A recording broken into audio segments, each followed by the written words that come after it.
Take the money and leave my son. The envelope was the first thing Raymond Banks noticed when he pushed the front door open, and it was the last thing he expected to see waiting for him at the end of an ordinary Tuesday.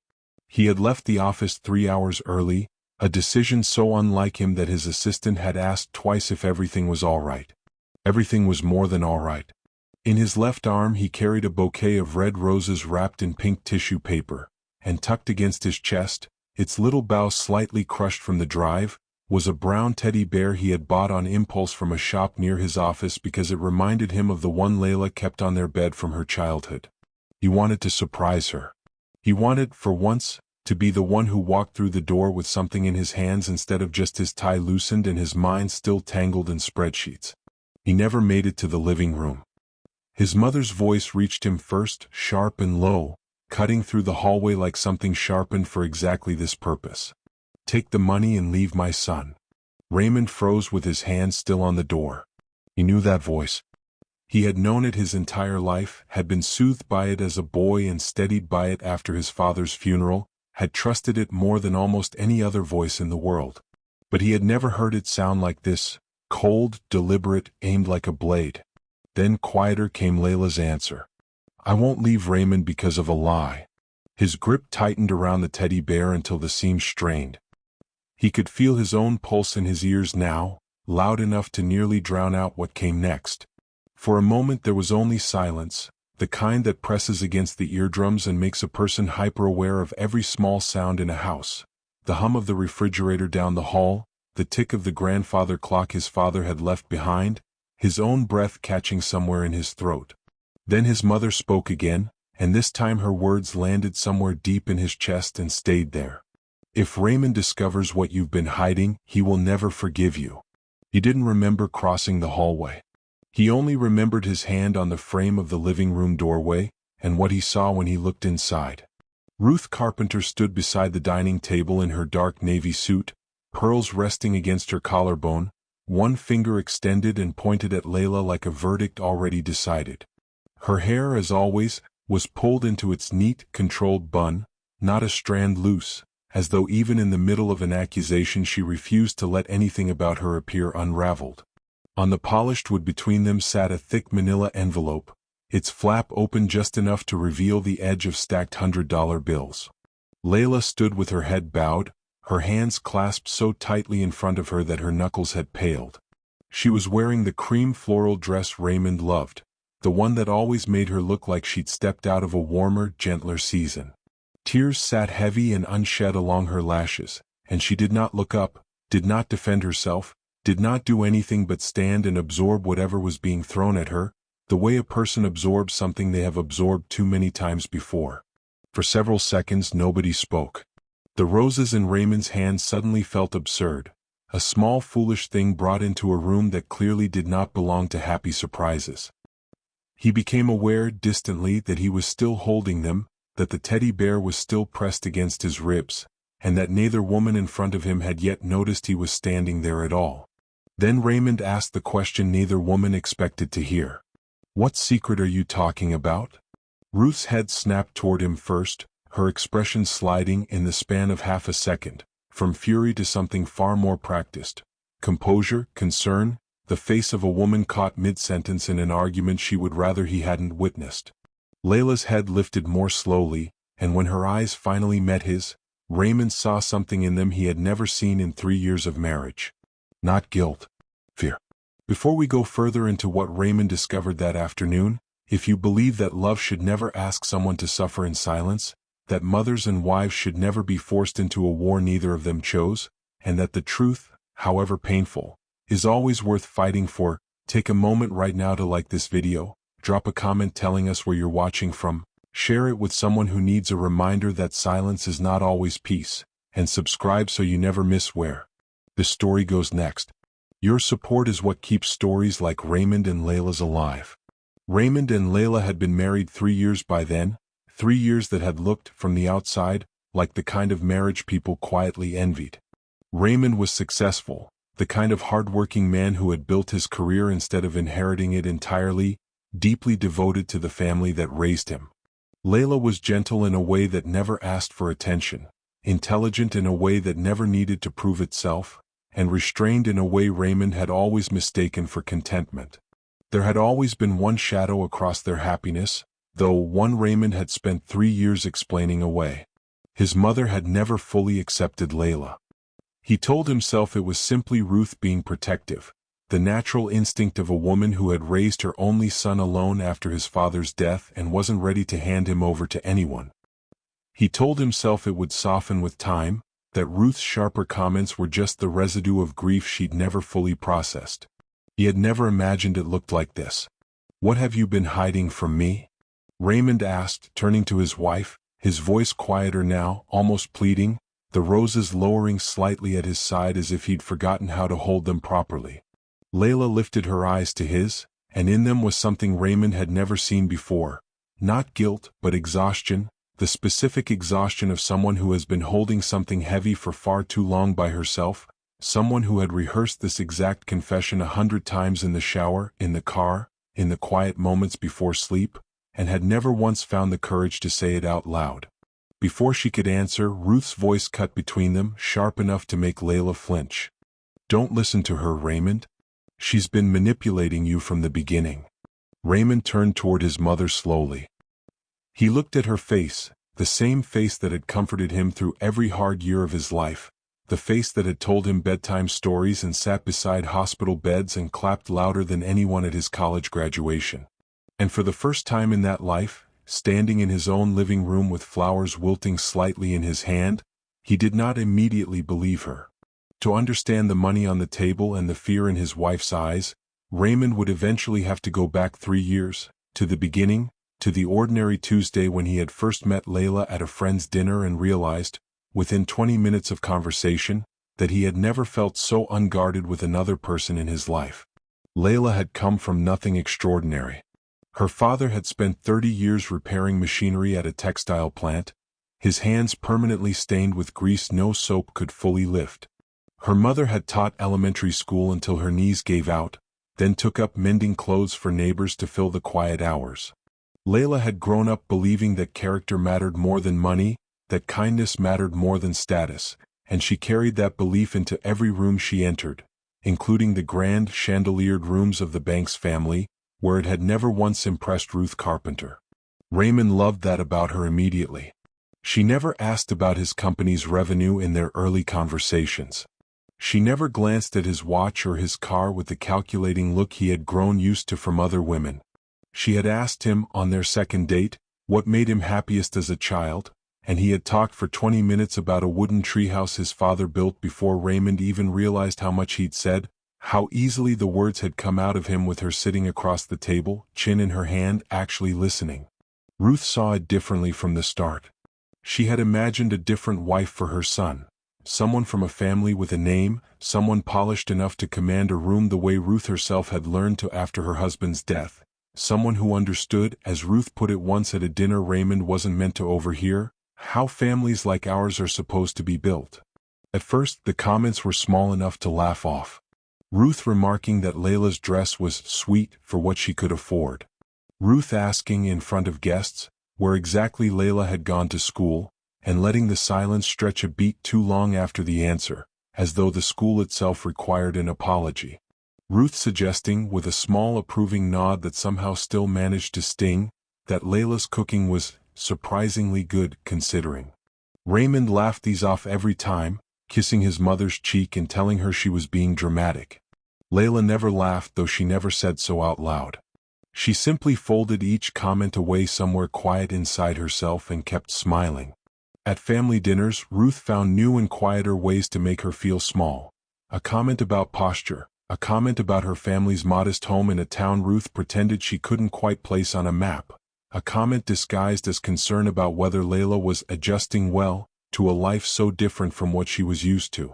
Raymond would sometimes notice Layla go quiet afterward, staring at her plate a half-second too long, and he would ask, gently reaching for her hand under the table, "Are you okay?"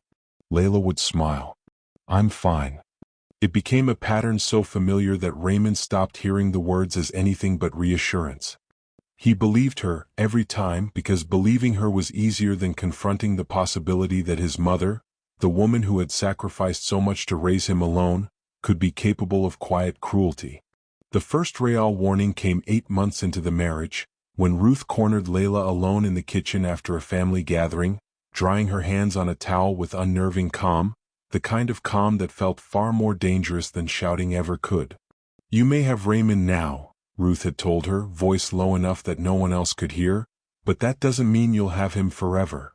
Layla had been too stunned to respond at first, the dish towel still in her hands, water dripping unnoticed onto the tile. When she finally found her voice, she said simply that she loved Raymond, that nothing would change that. Ruth had only smiled, the kind of smile that carried no warmth at all, the kind that reached only her mouth and left her eyes untouched. "Love won't protect you." Layla never repeated those words to Raymond. She told herself it was one bad moment, a mother's grief still tangled with her love, nothing more. She folded the memory away and kept smiling, kept saying she was fine, kept believing that time would soften what she had heard in that kitchen. It was nearly a year later, while helping organize the family's financial documents for Raymond during a hectic quarter at his company, that Layla found the first bank statement that didn't make sense.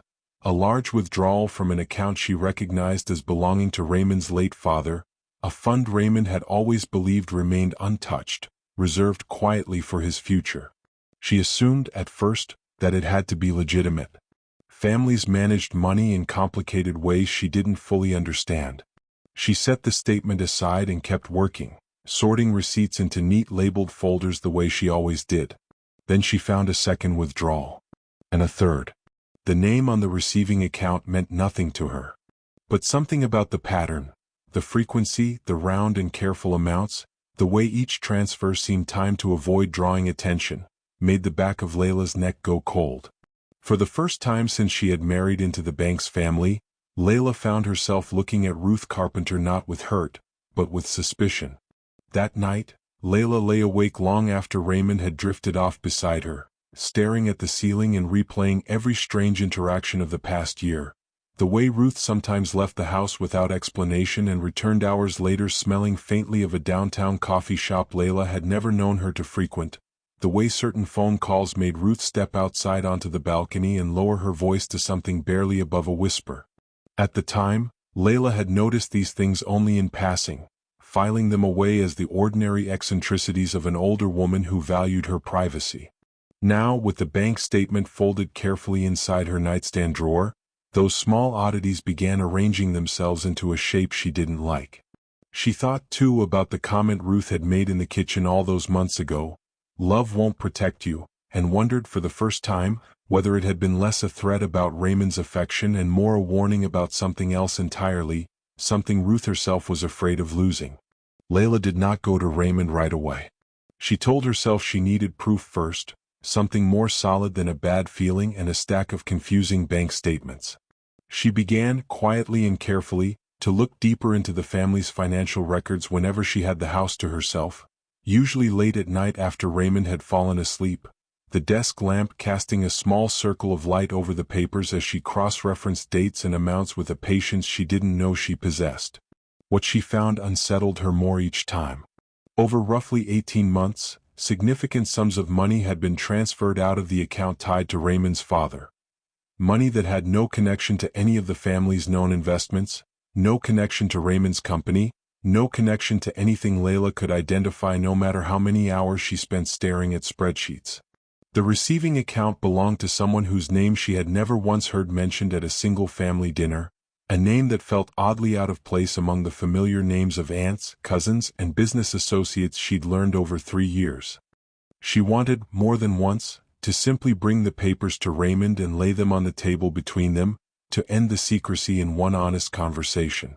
But every time she nearly did, she thought of how he spoke about his mother, the reverence in his voice when he described how Ruth had worked 2 jobs after his father's death, how she had refused to remarry so she could focus entirely on raising him, how she had sacrificed her own comfort so that Raymond could have every opportunity she never had. To Raymond, Ruth wasn't simply his mother. She was the architect of everything good in his life, the foundation he had built his entire understanding of family upon. If Layla walked in with accusations and no proof, She feared exactly what Ruth had once warned her of in that kitchen, that she would become, in Raymond's eyes, the wife who tried to turn him against the woman who raised him. So she kept investigating, quietly, carefully, telling herself that once she had real answers, she would tell him everything, that she owed him the whole truth and not just fragments of suspicion. Ruth found out sooner than Layla expected. It happened on an afternoon when Layla thought she was alone in the study, spreading 3 months of statements across the desk, cross-referencing dates with a highlighter clutched in one hand. She didn't hear Ruth's footsteps in the hallway until the older woman's shadow fell across the papers, blocking the light from the window. "What exactly do you think you're doing?" Layla startled, gathering the papers instinctively, though there was nothing left to hide. Ruth's eyes had already found what mattered, scanning the desk with the speed of someone who had clearly expected this moment to come eventually. "I want to know who this account belongs to," Layla said, steadier than she felt, forcing her chin to stay level. Ruth's expression shifted from surprise to something colder, more controlled, the composure sliding back into place like a mask. "This is not something that concerns you. It's Raymond's father's money." "It was," Ruth said. "Now forget you ever saw it." Layla refused. She told Ruth plainly that she couldn't simply forget something that looked, by every measure she understood, deeply wrong, that pretending not to see it would make her complicit in whatever this was. Ruth's voice dropped low, threatening in a way Layla had never heard from her before, each word deliberate and controlled. "If Raymond finds out about this, it will destroy this family. Do you understand me? Everything he believes about his father, about me, about the life we built, gone. Is that truly what you want? To be the woman who tore this family apart over a misunderstanding? Who are you sending this money to?" Layla asked. Ruth said nothing at first, her jaw tightening, her hands curling slightly at her sides. Then, finally, "You don't know what you're getting yourself into." That evening, alone in the study before Ruth returned to lock the drawer, Layla made a decision that would change everything. She took out her phone and quietly photographed one of the statements, capturing the account number and, beside one transfer, a name scrawled in handwriting she didn't recognize, hurried and slanted as though written in secrecy. The name meant nothing to her. But when Ruth stepped back into the room moments later and saw the phone still in Layla's hand, her face changed in a way Layla had never seen before. For the first time since Layla had known her, Ruth Carpenter looked genuinely, unmistakably afraid. Layla's own heart pounded as she watched the fear move across Ruth's face, a fear so raw it momentarily eclipsed whatever anger Layla had carried into that room. She had expected fury, another round of cold warnings and thinly veiled threats. She had not expected this. A woman visibly terrified, her carefully composed authority stripped away in an instant, leaving something almost pitiable in its place. "Delete it," Ruth said, her voice no longer commanding but pleading, a tone Layla had never once heard from her in 3 years. "Please, Layla. You don't understand what you're holding in your hand." "Then help me understand," Layla said. "Tell me the truth and I'll listen. I'm not trying to destroy anything. I just want to know why money keeps disappearing from a dead man's account." For a moment, something flickered across Ruth's face, the beginning, perhaps, of a confession, the shape of words gathering behind her tightly pressed lips. But whatever door had cracked open closed again just as quickly, and Ruth's composure snapped back into place like a rubber band pulled too far and released. "You'll ruin everything," Ruth said instead, backing toward the doorway. "You have no idea what you're about to unravel." She left the room without another word, and Layla sat alone at the desk for a long time afterward, the photograph still saved on her phone, her hands cold, wondering for the first time whether she had just made herself a target in her own home. She thought about calling Raymond right then, about driving to his office and laying everything out on his desk before she lost her nerve. She got as far as picking up her phone before setting it back down again, her thumb hovering uselessly over his name. What would she even say? That his mother was hiding something involving money from his dead father's account, sent to a stranger neither of them could explain? Without more, it would sound like exactly what Ruth had warned it would sound like: jealousy, suspicion, an attempt to drive a wedge between mother and son. So she put the phone away and told herself, once again, that she needed more before she could risk everything on an accusation she couldn't yet prove. Weeks passed like that, Layla caught between the mounting weight of what she knew and the fear of what saying it aloud might cost her, until an ordinary Tuesday arrived without warning, and Raymond came home 3 hours early carrying roses and a small brown teddy bear, and everything Layla had spent so long trying to carefully manage collided at once, in the one room she had never expected it to happen. Back in the present, in the living room where the roses still sat forgotten in Raymond's arm, the confrontation was only beginning to unravel. "I want an answer," Raymond said, looking between the two women, his voice carrying an authority Layla had rarely heard from him inside these walls. "Both of you. Now." Ruth recovered first, straightening her shoulders, folding her hands with the composure of a woman who had spent decades controlling every room she entered. "I was protecting you," she said. "This woman has been going through private family finances behind your back. Digging through things that don't belong to her, Raymond. What kind of wife does that to her own husband's family? She's my wife." "She's a woman who married into money she didn't earn," Ruth said sharply, "and now she thinks she has the right to interrogate a family she barely understands." Layla finally spoke, her voice trembling but clear, cutting through the room with more strength than she felt. "Your mother has been threatening me for months, Raymond." The room went silent. Raymond turned to her slowly, the roses finally slipping from his hand entirely, landing forgotten on the arm of the sofa. "Months?" Layla nodded, tears finally breaking free and sliding down her cheeks, her carefully held composure cracking at last.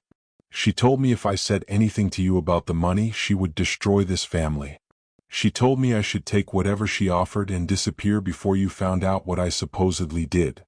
Why didn't you tell me?" Raymond's voice cracked with something between hurt and disbelief. "Because I knew you would choose your mother first," Layla said. "You always have.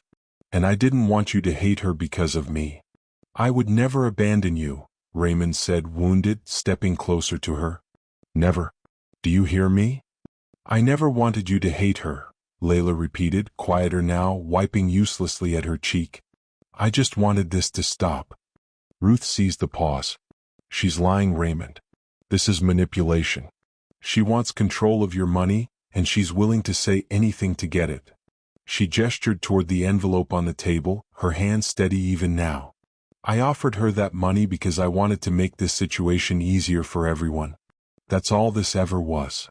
But Raymond was no longer looking at his mother's face.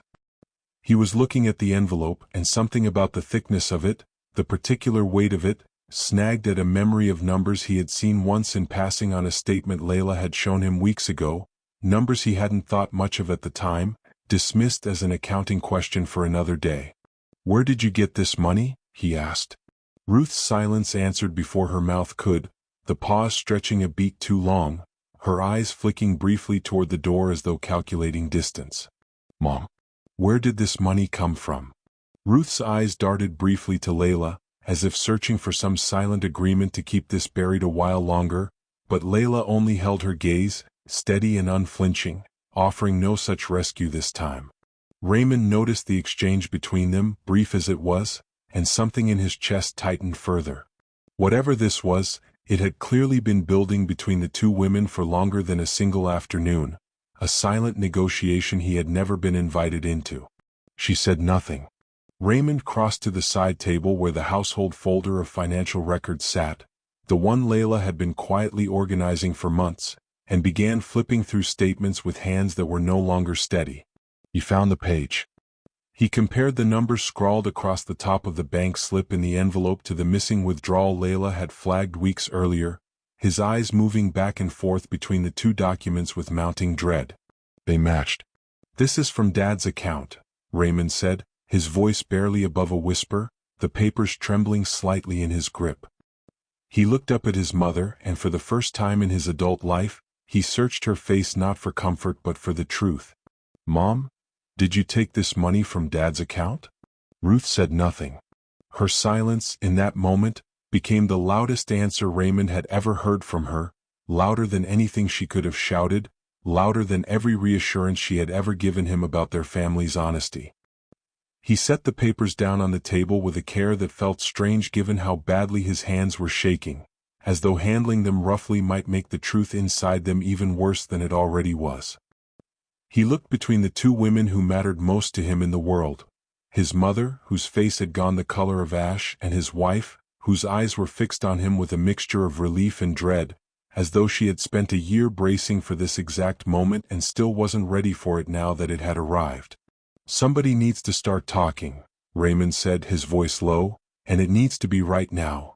The chandelier above them flickered faintly as the evening settled outside the windows, and for a long moment none of them moved, the three of them frozen in a tableau that had been years in the making, finally forced into the light. It was Layla who finally broke the stillness, crossing the room to sit beside Raymond, close enough that their shoulders touched, a small gesture of solidarity that seemed to steady them both. Ruth watched the two of them together, and something in her expression shifted. Not quite acceptance, not yet, but the first flicker of a woman realizing that the battle she had been fighting alone for years had already been lost long before this evening, whether she admitted it tonight or not. The silence stretched until it broke something in Ruth herself. She sank slowly into the dining chair beside her, the composure she had worn like armor for years finally slipping from her shoulders, her hands trembling now in a way Raymond had never once witnessed in 29 years of life. "I moved the money," she admitted quietly. "But I didn't steal it, Raymond. You have to understand that. I never stole from you. Not once in my life have I taken something that wasn't already threatening to be lost." "Then explain it to me," Raymond said, pulling a chair to sit across from her, his voice gentler now, though the hurt beneath it hadn't faded. "Please. Because right now none of this makes sense." Ruth's hands trembled in her lap as she began, haltingly, to speak. After his father's death, she explained, she had discovered a problem buried in the paperwork of his business. A financial irregularity that, if it ever became public, would have unraveled the bank's family name and everything Raymond's father had built over 3 decades. A former business partner had proof of it, evidence that could ruin the family's reputation overnight, could turn Raymond's father's legacy into a scandal instead of the inheritance she wanted to leave him.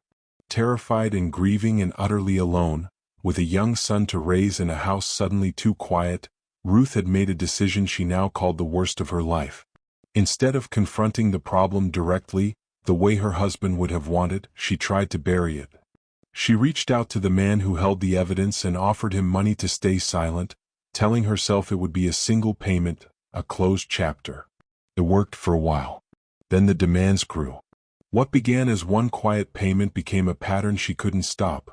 Each transfer larger than the last, each one pulling more from the account meant to secure Raymond's future, each one a small betrayal she promised herself would be the final one. "Why target Layla?" Raymond asked, his voice hollow, his eyes fixed on his mother.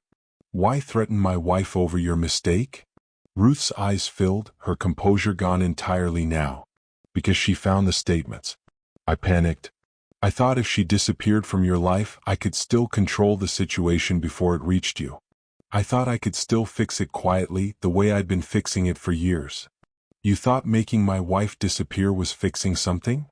"I thought I was protecting you," Ruth said, her voice breaking, a tear finally sliding down and catching in the fine lines of her face. "I was your mother. That was my job. It has always been my job, since the day your father died and left me with all of it." "You weren't protecting me," Raymond said, each word landing like a stone dropped into still water. "You were protecting yourself." He said it quietly, without cruelty, but the words seemed to cost him something all the same, a small piece of the certainty he'd always carried about who his mother was, a certainty he understood now he would never quite get back in the same shape it had once been.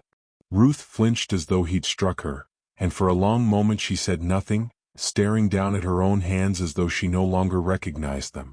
The clock on the mantel ticked steadily through the silence, marking a stretch of time that felt, to all three of them, far longer than the seconds it actually was. Finally, in a voice smaller than Raymond had ever heard from her, Ruth spoke again. "I know," she said. "I know that now, and I wish I had known it years ago, before any of this ever started." She looked up at her son, her eyes searching his face for some sign of the boy she had raised, some remnant of the unconditional trust he had always given her without question. It was still there, she realized, buried somewhere beneath the hurt, but it no longer came freely. It would have to be earned back now, piece by piece, the way anything worth having usually had to be. Layla, who had been silent through most of this, standing near the window with her arms wrapped around herself, finally spoke, her voice steadier now than it had been all afternoon. "There's still something she hasn't told you, Raymond?" Both Raymond and Ruth turned to her, Ruth's face draining of what little color remained in it. "The person receiving this money," Layla said. "He isn't just some old business partner your mother is trying to keep quiet." She hesitated, glancing at Ruth, whose face had already gone pale, as though she knew exactly what was coming, as though she had been dreading this exact sentence for years. "I know who he is. And he's been watching this family for a long time." Raymond felt the floor of his understanding shift again, some new and unwelcome weight settling over the room. "Watching us? What does that mean?" "It means this was never a one-time payment she could quietly make and forget," Layla said. "It means someone has had leverage over your mother for years, and every time she paid him, it only proved to him that she would keep paying. People like that don't stop asking. They only ask for more." Ruth pressed her palms flat against the table as if to steady herself, her breathing shallow. "I told myself I could manage him," she said quietly, almost to herself. "I told myself I understood exactly how far it would go." "And did you?" Raymond asked. Ruth didn't answer. She didn't need to. The envelope of cash sitting untouched on the table between them was answer enough. Proof that whatever line she'd once believed she could hold had long since been crossed, again and again, until she could no longer remember where it had originally been drawn. Raymond turned fully toward his wife, his chest tight with a dread he couldn't yet name, the room suddenly feeling smaller than it had a moment ago. "Who is he?" Layla took a slow breath, steadying herself before she spoke. "His name is on the account. Marcus Whitfield. He was your father's business partner years ago, before you were even old enough to understand what the company did. After your father died, he disappeared from this family's life completely. I didn't recognize the name at first either. It took me weeks of quiet digging to understand who he actually was, cross-referencing old company records I found tucked away in a box in the study." Ruth's hands had gone white where they gripped the edge of the table, her knuckles bloodless. "He has documents," Layla continued, "proving that your mother concealed something serious about the company's finances after your father passed. That's what he's been holding over her. That's what all of this money has been paying for, month after month, for years." Raymond looked at his mother, searching her face for a denial that never came. "Is that true?" Ruth nodded slowly, tears finally slipping down a face that had rarely allowed itself to show weakness in front of her son. "Your father discovered irregularities in the business before he died. He was planning to confront Marcus directly, to fix it the right way before his heart gave out that night. I found the paperwork after the funeral, buried in his desk drawer, and I didn't know what to do with it. I was drowning in grief, Raymond, and terrified of what exposure would do to your father's name, to your inheritance, to everything he built. So instead of exposing it, I buried it alongside him. I thought I could make it disappear. And instead," Raymond said quietly, "you built a secret that could never stop growing." Ruth didn't argue. Every payment required another payment. Every lie required another lie. I told myself each time would be the last. It never was. Marcus kept coming back, kept finding new reasons the amount needed to increase, and I kept paying because the alternative felt unthinkable. Raymond wanted desperately to hate her in that moment. But looking at her now, smaller somehow than the woman who had raised him, undone by years of fear she had carried entirely alone in a house that had once been full and was now, since his father's death, only ever half full, he found only a tangled ache where his anger should have been. He remembered his childhood, the countless sacrifices she had made, the nights she worked 2 jobs so he would never feel his father's absence as a lack, the way she had never once complained in front of him. It made this harder, not easier. Ruth pressed her fingers to her temples, as though the confession had cost her physically, as though naming Marcus's name out loud had finally made the years of secrecy real in a way the quiet payments never had. I told myself he would eventually stop, she added softly. I told myself that lie every single month for 2 years, and every single month, he proved me wrong again. Raymond exhaled slowly, running a hand over his face. 2 years, he repeated, as though saying the number aloud might make it easier to absorb. 2 years of this happening under my own roof, and I never noticed a single thing. Layla reached for his hand without a word, and he let her take it, grateful in that moment for the one steady thing left in the room. Outside, the streetlights had begun to flicker on, ordinary and indifferent to everything unraveling inside the house, and for a strange moment Raymond envied their simplicity. He turned to Layla. Why did you keep protecting her? After everything she said to you, after everything she threatened, why didn't you just tell me the moment you found out? Layla's eyes were steady even as they filled again. Because she is still your mother, Raymond? I never wanted to be the reason you lost her. I know what she means to you even when she's cruel to me. I never wanted to take that away from you. Raymond realized in that moment that even while Ruth had been hurting his wife, Layla had been quietly protecting his heart, carrying a secret specifically so that he wouldn't have to. He turned back to the desk, needing something solid to hold onto, and began sorting through the remaining papers Layla had gathered. Near the bottom of the folder, his hand stopped on a document he hadn't seen before. Old, slightly yellowed, bearing his father's signature at the base in the familiar looping handwriting Raymond hadn't seen in years. He read it once. Then again, slower this time, his eyes catching on details that made his stomach drop. What it said contradicted almost everything his mother had just told him. He set the letter down between them, his father's familiar signature staring back up at all three of them from the aged paper. It felt, in that moment, as though his father himself had somehow entered the room, a silent fourth presence bearing witness to a truth he had tried to set in motion years before his death and never gotten the chance to see through. He knew, Raymond said quietly, more to himself than to either woman. He knew there was a problem and he had a plan to fix it the honest way. He wasn't hiding from it. He was walking toward it. He thought of his father then, not the version softened by years of grief and careful remembering, but a fuller version, a man who had apparently trusted his son enough, even at 30, to hand him control of something important, who had believed the truth was worth the risk of scandal. It was a version of his father Raymond had never been allowed to know, buried along with the letter in a drawer for over a decade. The document was a letter, dated just weeks before his father's death, addressed to a lawyer Raymond didn't recognize. In it, his father laid out plans to expose the very irregularity Ruth had spent years trying to bury, and more than that, laid out instructions to transfer full control of a specific portion of the family's assets directly to Raymond the moment he turned 30, regardless of what happened with the business dispute, regardless of any scandal that might follow. Raymond had turned 32 years ago. He had never once heard of this letter. "Mom," he said slowly, holding the paper toward her, his hand shaking slightly. "Did you know about this?" Ruth's silence, once again, told him everything before her mouth could, her eyes dropping to her lap. "You knew Dad wanted to expose it himself," Raymond said, his voice rising now with a hurt he could no longer contain. "You knew he'd already arranged for me to inherit control of this. And you buried both. You buried his plan and my inheritance in the same drawer." Ruth's composure finally shattered completely. She pressed a hand to her mouth, her shoulders shaking, and when she finally spoke, her voice was barely recognizable, thin and cracked. "I was afraid, Raymond. I was afraid of what the truth would do to his memory, to you, to everything I'd built to keep you safe after he was gone. I told myself I was preserving your future. I convinced myself of it for years, told myself the story so many times I nearly believed it.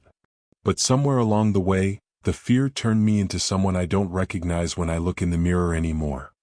Raymond sat down heavily, the letter still in his hand, feeling something inside his chest give way, not from the money, though the money mattered, but from something deeper, something that felt like the ground shifting under a house he'd assumed was built on solid foundation.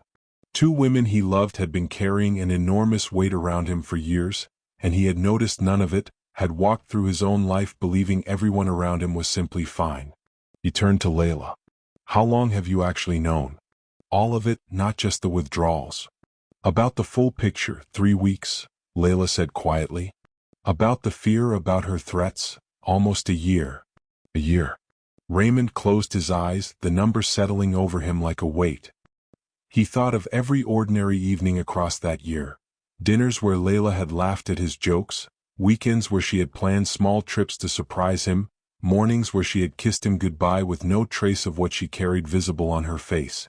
She had built an entire life beside him while holding this alone, and he had never once suspected it, had gone about his days believing their marriage was exactly as simple and steady as it appeared on the surface. It humbled him, this realization, how much strength it must have taken to smile so convincingly, so consistently, while quietly carrying a weight heavy enough to break most people entirely. Layla's composure finally cracked completely, months of held breath releasing all at once, her shoulders shaking with the force of tears she'd been suppressing since long before this afternoon. "I was so tired, Raymond. I was afraid of Ruth, afraid of losing you, afraid of what exposing this would do to your family's name, and afraid, more than anything, that if I finally told you everything, you wouldn't believe me over her. I didn't know how to carry all of that and still smile every time you asked if I was okay." "You told me you were fine," Raymond said softly, the words feeling heavier now than they ever had. "Every single time." "I know," Layla whispered. "I'm sorry." "Don't apologize," Raymond said, crossing the room and taking her hand for the first time since he'd walked through the door. "Don't you dare apologize for surviving something I should have noticed." He stood, walked slowly toward his mother, and placed the letter on the table in front of her alongside the envelope of cash, the two objects sitting side by side like evidence in a trial only now beginning. "Mom," he said, his voice quiet but unwavering, "was there anything else you lied about?" Ruth looked away, unable to meet his eyes, her jaw tight. That silence told Raymond there was still one final secret left to uncover. He didn't press her yet. He simply sat there for a moment, looking at the woman who had raised him single-handedly, who had shown up to every school recital and every hospital visit and every hard night of his life, and who had also, somewhere along the way, buried enough secrets to fill a decade. He felt, all at once, both the love he had carried for her his entire life and the anger that love did nothing to soften. Both feelings were true. Both feelings would have to be carried together, whether he liked it or not. "Take a minute," he said finally, standing and walking to the window, needing distance more than answers for just a moment. "Then we finish this. All of it. Tonight." Behind him, he heard his mother's breath catch, and Layla's hand find his shoulder, steady and warm, grounding him in the one certainty he had left standing in a house suddenly full of collapsed ones. The minutes stretched into several, none of them speaking, the only sound the faint hum of the refrigerator down the hall and somewhere outside, a car passing on the quiet street. When Raymond finally turned back around, his mother had wiped her face and straightened in her chair, gathering whatever remained of her composure for what she seemed to understand would be the last confession she'd be allowed to delay. "I need all of it," Raymond said, his voice low but absolute, leaving no room for negotiation. "Not pieces. Not the parts that make you look less guilty. All of it, right now, or I walk out of this room and let Marcus Whitfield tell me himself." The threat worked where nothing else had. Ruth's shoulders sagged, and something in her finally gave way completely, the last of her composure dissolving like sugar in water. She looked, in that moment, less like the commanding woman who had once pointed an accusing finger across this very table, and more like someone finally setting down a bag she had carried for far too many miles. The room seemed to hold its breath along with her, waiting. She admitted everything. She admitted she had threatened Layla for months, warning her again and again to stay silent or lose everything, cornering her in kitchens and hallways whenever Raymond wasn't home to witness it. She admitted she had tried repeatedly to convince Layla to leave Raymond entirely, believing that if Layla simply disappeared, the danger of exposure would disappear with her. She admitted the money in the envelope had been intended as a final push, a bribe dressed up as generosity, the last card she thought she had left to play. She admitted concealing the financial scandal for years, lying to Raymond about his father's final wishes, and letting fear dictate every decision she had made since the funeral, one compromise stacking onto the next until she could no longer see where the lies ended and the truth began. Ruth's hands twisted the fabric of her skirt as she spoke, her eyes fixed somewhere past Raymond's shoulder, as though it were easier to confess to the wall behind him than to his face. "I thought if I pushed her away," Ruth said, her voice raw, tears streaming freely now, "I would get my son back." I thought Layla had become the most important person in your life, and somewhere in my grief, I convinced myself that meant I was losing you. That there wasn't room in your heart for both of us. You were never losing me, Raymond said. Layla was never taking me away from you. The distance between us, that was something you built yourself, one secret at a time, one lie stacked on top of another until there was nothing honest left standing between us. Ruth said nothing. There was nothing left to say. Raymond turned toward Layla, and something in his expression softened even as it remained heavy with everything he now understood. I'm sorry, he said. Not because I caused any of this, but because I failed to notice it. Every time you told me you were fine, I let myself believe it because it was easier than asking what was underneath it. I was comfortable in my own ignorance, and you paid the price for that comfort. Layla's tears finally came freely, the kind of crying that comes only after months of holding still, her whole body finally allowed to release what it had been carrying. Raymond crossed the room and took her hands in his, steady this time, certain, his thumbs brushing gently over her knuckles. You should never have had to suffer in silence just to protect my relationship with my mother, he told her. Never again. Do you understand me? Layla nodded, unable to speak, pressing her forehead briefly against his shoulder. Ruth watched them from the dining chair, smaller now than Raymond had ever seen her, the weight of years finally visible on her face, every line and shadow suddenly more pronounced. When she finally spoke again, her voice had lost all its former sharpness. I'll cooperate, she said quietly, with whatever investigation needs to happen. I'll surrender control of the accounts. I won't fight you on any of it. I've fought long enough, Raymond. I'm tired too. She said it plainly, without theatrics, and somehow that plainness landed harder than any of her earlier tears had. Raymond nodded once, unable to summon forgiveness yet, but grateful at least for honesty. It was, he realized, the first entirely honest thing his mother had said to him all evening, and he understood, somehow, that this small honesty would have to be the beginning of everything that came after. Ruth rose slowly, gathered her coat, and walked to the door without another word, her steps heavier than Raymond had ever seen them, as though the weight she had carried in secret for years had only now become visible enough to actually feel. She left the envelope of money behind on the table, untouched, like something too heavy to carry out with her. Raymond and Layla stood together in the sudden quiet of the house, neither speaking for a long moment. Near the doorway, forgotten in the chaos of the last hour, the bouquet of roses and the small brown teddy bear still sat exactly where Raymond had set them down. Raymond finally crossed the room and picked them both up, cradling the flowers and the small bear as though they were fragile in a way they hadn't been that morning. He set the roses gently in a glass of water on the kitchen counter, unwilling even now to let them wilt forgotten on the floor. Some part of him understood, even in the wreckage of the afternoon, that the gesture behind them still mattered, that wanting to surprise his wife with something soft and thoughtful hadn't been foolish, only interrupted by a truth that had needed to surface eventually, one way or another.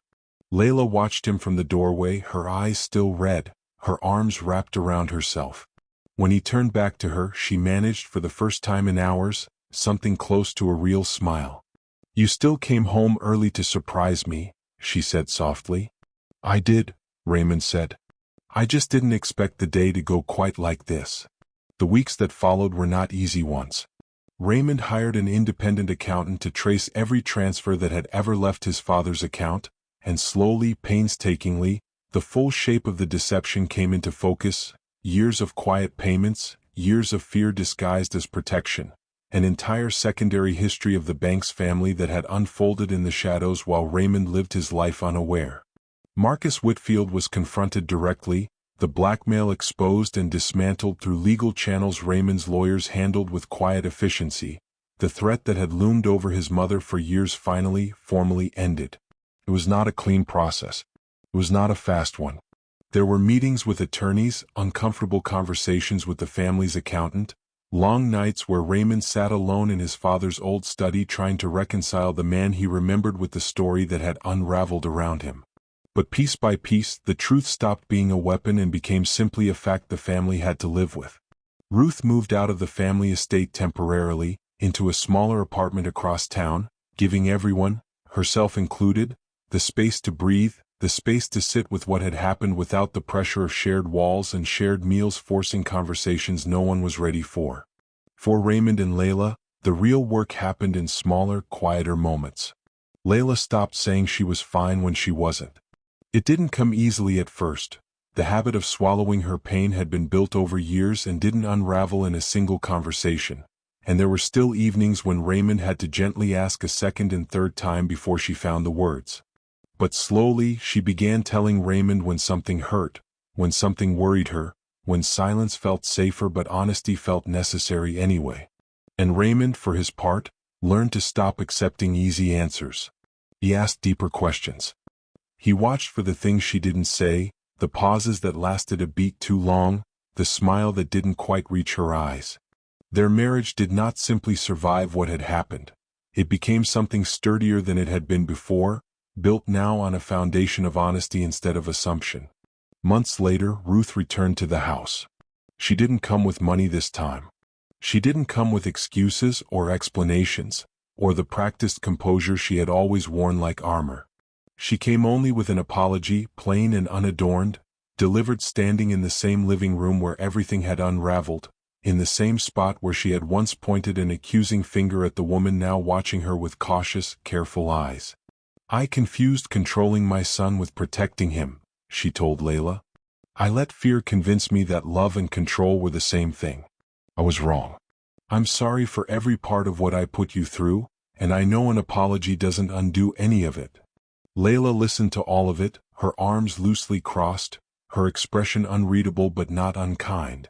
She didn't offer instant forgiveness. She had learned by then that forgiveness rushed too quickly rarely meant anything at all, that it needed time the way a wound needed time, not a rush to close it over before it had properly healed. "I want to forgive you," she said honestly. "But trust has to be rebuilt. It won't happen in one conversation, Ruth. It's going to take time and actions, not just words." Ruth nodded, and for the first time she accepted an answer without arguing against it, without trying to negotiate a faster path back to comfort. Raymond watched his mother and his wife begin the slow, uncertain process of finding their way back toward each other, one honest conversation at a time, one small gesture of trust extended and gradually returned. He understood now that the real hidden secret in his family had never simply been the missing money. It had been the quiet, invisible weight Layla had carried behind two small words for far too long. "I'm fine." That evening, after Ruth had gone, Raymond and Layla sat together on the couch as the last light faded from the windows, the house settling into its familiar evening quiet. The roses he'd brought home that fateful afternoon now stood in a vase on the side table, a little wilted but still holding their color, refusing to be thrown out even weeks later. The teddy bear sat propped beside it, exactly where Layla had placed it weeks ago, refusing to let either be discarded, small reminders of the ordinary happiness he had walked in expecting to find that day. Raymond looked at his wife for a long moment, studying the familiar lines of her face in the fading light. "I came home early that day because I wanted to surprise you," he said quietly. "Instead, I discovered how much you had been carrying without me." Layla smiled through eyes still bright with unshed tears and took his hand, her fingers lacing through his in the way they always had, the way that had somehow, through everything, never once changed. Sometimes the greatest secrets aren't hidden in locked rooms or bank accounts. Sometimes they're hidden behind a person's smile, behind the words, "I'm fine," and behind the silence of someone who is afraid that telling the truth will destroy the people they love. Raymond finally understood, sitting there in the quiet with his wife's hand in his, that a marriage isn't protected by avoiding difficult truths. It is protected by having the courage to face them together. If this story moved you, if you believe every Layla deserves to be believed, every silence deserves to be heard, and every family deserves the courage to face hard truths together, don't scroll past without leaving your mark. Like this video, tell us in the comments which moment hit you hardest, share it with someone who needs to hear that they're not alone, and subscribe so you never miss the next story that reminds us love is worth fighting for.